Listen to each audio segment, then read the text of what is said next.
ko naman nanay tatay yan. Hindi ko naman kapatid yan. Ano ba pangalan ni Kuya?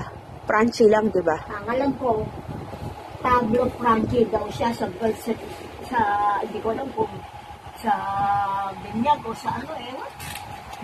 Ah. Wala sa kanya kung pangalan niya kung Pablo lang ba siya. Eh, pag may panghilinan, saan galing yun? Basta sinasabi ka kanina, panghilinan.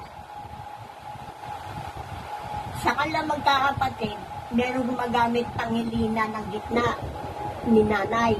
Yun ang maiden name. Meron sa kanila, katulad ni Mama, Custodio gamit niya ang maiden name ng nanay. Yung umampon, kilala nanay, Custodio. Hindi umampon! Ano?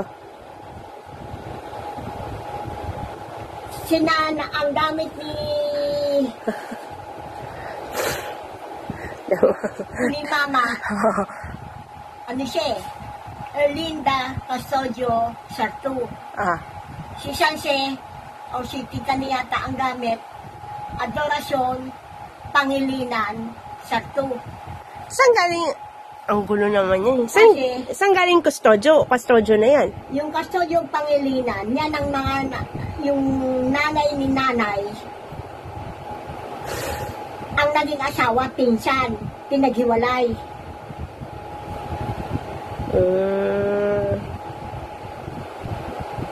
Magulo pa rin. Bahala na kayo.